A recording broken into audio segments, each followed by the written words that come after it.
Good afternoon. In a few moments, Doug and I will plant a tree here on the grounds of the residence of the Vice President of the United States. And we dedicate this tree to the 1,200 innocent souls in an act of pure evil on October 7, 2023, who were massacred by Hamas terrorists.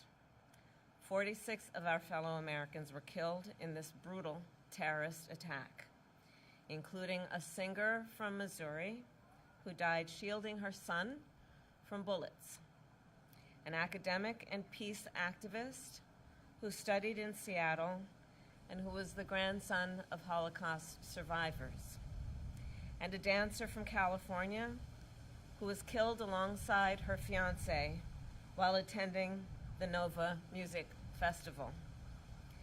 I am devastated by the pain and loss that occurred on October 7, and Doug and I pray for the family and loved ones of all of those who were lost, and may their memories be a blessing. Today, I know many Jews will be reciting and reflecting on the Jewish prayer for mourning, the Kaddish. The words of the prayer are not about death. It is a prayer about our enduring belief in God, even in our darkest moments.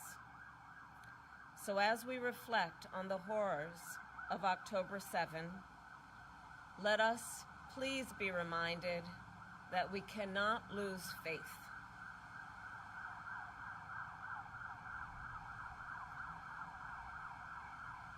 The Jewish philosopher, Rabbi Abraham Joshua Heschel, wrote, and I quote, "Religion begins with a consciousness that something is asked of us."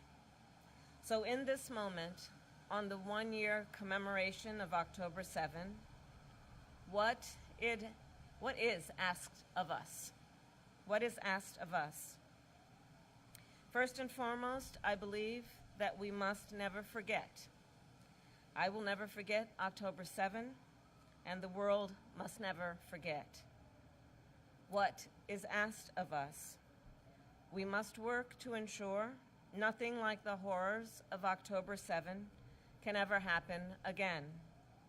And on this solemn day, I will restate my pledge to always ensure that Israel has what it needs to defend itself, and that I will always work to ensure the safety and security of the Jewish people here and around the world. What is asked of us? We must reunite the hostages held in Gaza with their families, and I will never stop fighting for the release of all the hostages, including the American citizens, living and deceased: Omer, Idan, Sagi, Keith, Judy, God, and Ite. What is asked of us?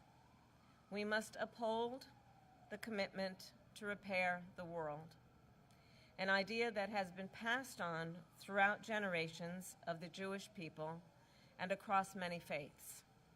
And to that end, we must work to relieve the immense suffering of innocent Palestinians in Gaza who have experienced so much pain and loss over the year. What is asked of us? We must continue to see light amidst the darkness. As the late Rabbi Jonathan Sacks said, "A people that can walk through the valley of the shadow of death and still rejoice is a people that cannot be defeated by any force or fear." That is why today we plant a pomegranate tree, which in Judaism is a symbol of hope and righteousness.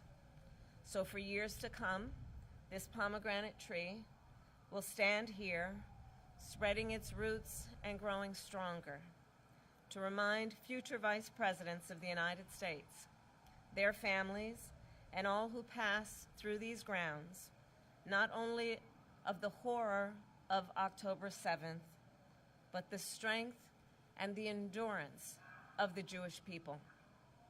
It will remind us all not to abandon the goal of peace, dignity, and security for all. And it will remind us all to always have faith. Thank you, and I will now turn it over to the second gentleman, my husband, Doug.